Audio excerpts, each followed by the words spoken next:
Hai, selamat datang kembali di Nonton Lagi Channel. Bagaimana nih kabar kalian? Semoga baik-baik saja ya. Di episode kali ini kita akan membahas beberapa episode SpongeBob yang memiliki muatan konten disturbing. Dan bahkan ada episode yang berisi 20 detik penuh penyiksaan. Kita masih trauma banget loh kalau nonton lagi scene di episode itu. Penasaran kan? Ya udah, langsung aja. Ini dia 20 detik yang menakutkan dalam serial SpongeBob. Bersiaplah.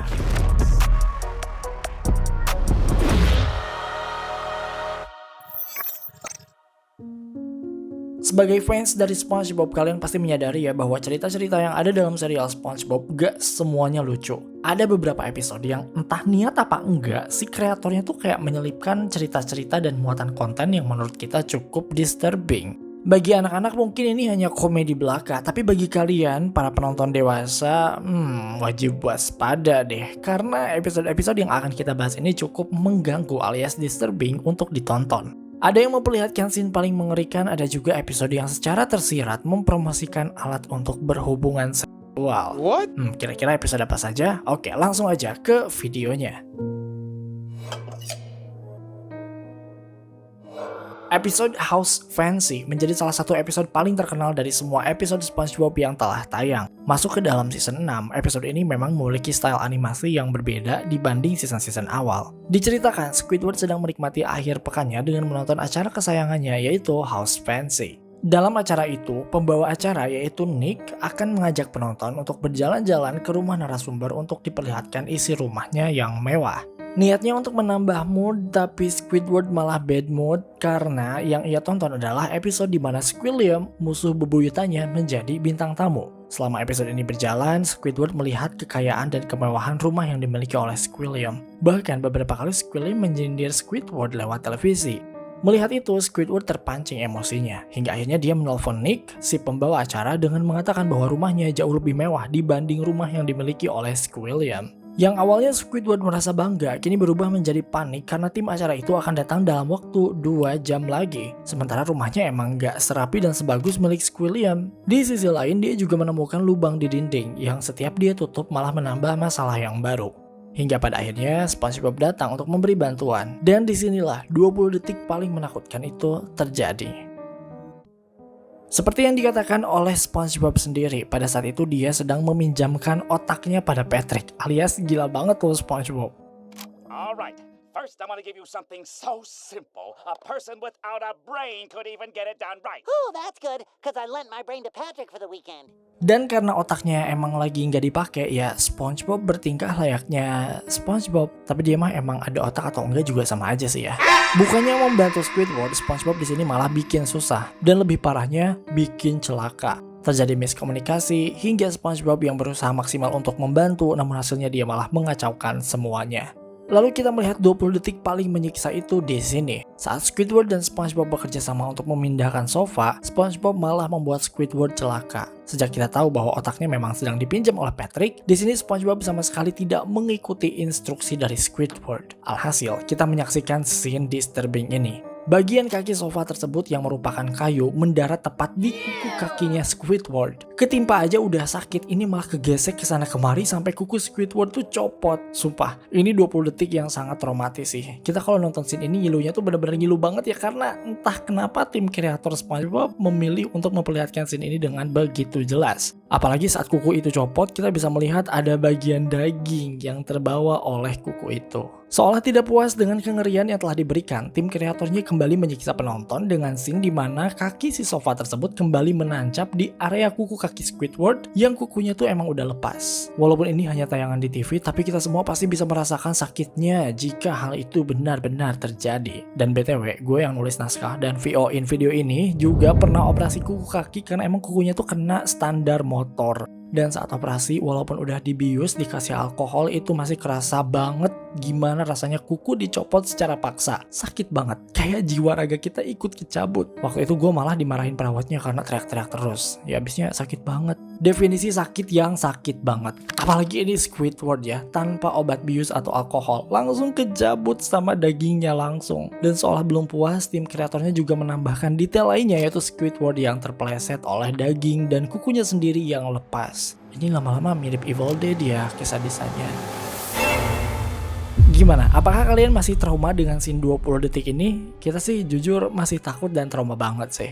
Kalau kalian gimana? Bukan satu hal yang aneh jika SpongeBob selalu menyelipkan hal-hal bermuatan dewasa di dalamnya, dan episode Karate Island bukanlah pengecualian. Dalam episode ini, SpongeBob dijebak oleh seorang investor bernama Master Udon yang menipu SpongeBob bahwa dirinya adalah Raja Karate. SpongeBob yang mendapat gelar ini tentu saja sangat senang karena ini artinya karate yang dikuasainya jauh lebih baik dari Sandy sehingga dia bisa dinobatkan sebagai Raja Karate. SpongeBob pun diundang oleh Master Udon supaya datang ke Pulau Karate untuk penobatan dirinya sebagai raja. Sandy yang mendengarnya tentu saja merasa ini sebagai suatu hal yang janggal. Alasan utamanya ya karena skill karatenya jauh lebih bagus dari SpongeBob. Karena merasa curiga dan ingin mengetahui apa yang terjadi, SpongeBob dan Sandy pun akhirnya berangkat ke Pulau Karate. Di sana, SpongeBob semakin sombong dengan menunjukkan diri bahwa dirinya lah memang sang Raja Karate. Karena kesombongannya ini, Sandy memilih untuk pergi, sementara SpongeBob tetap di sana menikmati penobatannya. Tapi, alih-alih menjadi Raja Karate, ternyata SpongeBob dijebak oleh Master Udon. Master Udon ini memaksa SpongeBob untuk menandatangani dokumen pembelian rumah dengan cara paksaan. Mendengar hal ini, Sandy yang tadinya mau pergi nggak jadi karena ingin menyelamatkan SpongeBob. Nah disinilah kondom itu terlihat. Saat akan menyelamatkan SpongeBob, Sandy harus melewati 4 lantai ketakutan alias the 4 floors of fear, di mana setiap lantai Sandy harus berhadapan dengan para penjahat yang berbeda. Nah di sini nih penjahat yang pertama mengisyaratkan kondom itu. Jadi, si penjahat ini namanya adalah si penggelitik atau dalam audio aslinya disebut The Tickler. Kita yang terbiasa mendengar dubbingan bahasa Indonesia ngerasa ya karakter ini gak ada yang aneh. Namanya The Tickler, si penggelitik ya udah gitu. Tapi kalau misalnya kita dengerin audio aslinya, kita bisa tahu bahwa The Tickler ini punya aksen bahasa Perancis. Jadi ngomongnya bahasa Inggris tapi aksennya pakai bahasa Perancis, paham kan? Oleh karena itu, fans menamai karakter ini bukan hanya The Tickler, tapi The French Tickler alias si penggelitik dari Prancis. Sejak kita tahu bahwa aksennya emang pakai bahasa Prancis. Dan plot twistnya adalah ketika kita search di Google atau dimanapun dengan kata kunci The French Tickler, yang muncul tuh bukan si karakter ini aja, tapi ada juga kondom.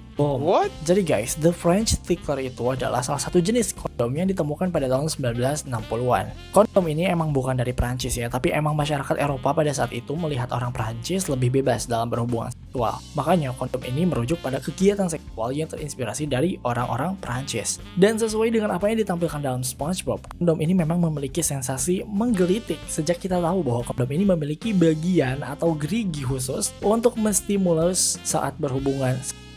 Jadi emang bikin geli ya. Katanya ya, kita juga nggak tahu soalnya belum pernah pakai. But anyway, jika hal ini memang benar, agak disturbing sih mengingat bahwa ini kan siaran anak-anak. Untung anak-anak gak paham soal ini. Dalam episode ini sendiri bahkan ada satu scene spesifik saat The French Tickler alias si penggelitik menggelitiki Sandy dengan tangan besinya. Dan kita lihat bahwa Sandy juga ikut ketawa geli ya setelah disentuh oleh tangan itu. Coba kalian perhatikan cuplikannya. Ini udah jelas banget ya, emang bener deh kalau bagian ini merujuk pada kondom bergerigi ini. Menurut kalian gimana? Komen di bawah.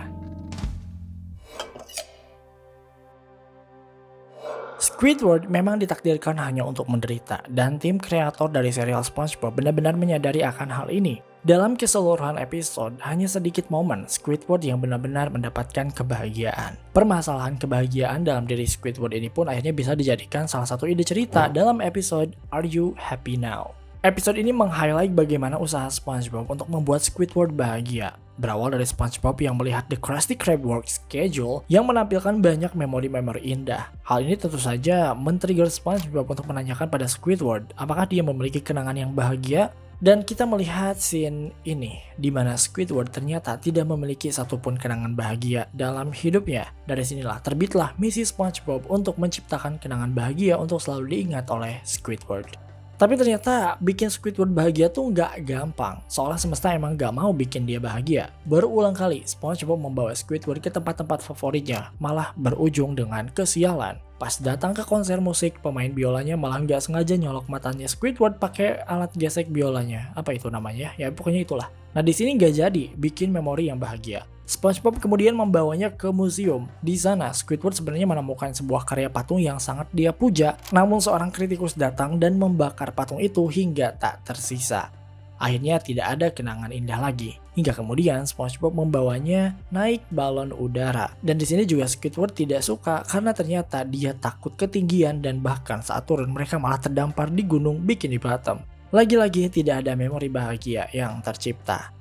Nah di sini Squidward seolah menyadari takdirnya yang memang sangat sial. Bahkan hingga 2 minggu kemudian kita melihat Squidward dengan kondisi yang jauh lebih buruk. Dia seolah terperangkap dalam lingkaran kenyataan bahwa dirinya memang tidak ditakdirkan untuk bahagia. Squidward nampak sangat depresi dengan kehidupannya. Hingga tim kreator dalam episode ini dengan niat yang sangat intens ingin memperlihatkan bahwa Squidward ingin mengakhiri hidupnya. Pertama di sini, saat ia memanggang kue, Squidward akan mengambil kuenya dari dalam oven. Berbarengan dengan itu, Squidward bilang kalau dengan ini mungkin dia bisa mengakhiri penderitaannya. Scene ini kemudian menunjukkan Squidward yang memasukkan kepalanya ke dalam oven seolah dia ingin memanggang kepalanya sendiri.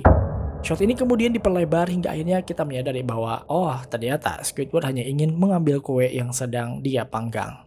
Coba kalian perhatikan cuplikannya. I just can't seem to get happy. Well, that didn't help. Scene yang serupa juga terjadi di sini saat Squidward berada di ruang tengah rumahnya. Dengan segala depresi yang dia punya, Squidward nampak membawa seutas tali panjang. Sama seperti tadi, kita mengira bahwa di sini mungkin Squidward ingin mengakhiri hidupnya dengan gantung diri. Namun lagi-lagi, shot ini kemudian diperlebar dengan menampilkan bahwa Squidward hanya ingin menggantungkan kerang peliharaannya. Walaupun memang tidak terjadi, tapi kita bisa melihat dengan jelas bahwa tim kreator di balik episode ini dengan sengaja memancing spekulasi penonton bahwa Squidward mungkin akan mengakhiri hidupnya dengan cara yang tragis. Episode ini kemudian ditutup dengan scene terakhir di mana SpongeBob membuat replika dirinya sendiri di Krusty Krab. Tadinya dia mau bikin pesta, tapi orang-orang pada sibuk atau bahkan ada yang lagi sakit. Akhirnya SpongeBob mengide untuk bikin replika dirinya sendiri untuk pesta itu. Namun Squidward yang melihatnya bukannya senang malah makin marah. Bahkan dia bilang bahwa dia tuh sama sekali nggak butuh kenangan indah. Dan sejalan dengan itu Squidward langsung menghancurkan replika dari SpongeBob satu persatu dengan brutal. Dan ironisnya adalah bahwa hal inilah yang menjadi kenangan pertama yang indah untuk Squidward. Lucu tapi ironis ya. Oke guys, itu dia teori film lainnya episode SpongeBob paling disturbing yang pernah ditayangkan. Mungkin ada episode-episode lain yang bisa kita bahas nanti dan semoga kalian suka dengan videonya ya. Terima kasih karena telah menonton video ini hingga akhir. Luangkan waktu untuk like, share, dan komen jika kalian suka video ini. Tekan tombol subscribe dan aktifkan notifikasi loncengnya supaya kalian tidak pernah ketinggalan video-video terbaru dari kami dan sebagai bentuk dukungan kalian terhadap berkembangnya channel ini. Mari terhubung lebih dekat dengan cara follow kami di Instagram dan TikTok di @nontonlagi.channel. Dan jangan lupa Creepy Crime Case kini hadir di Spotify. Sampai jumpa di episode Nonton Lagi Channel berikutnya.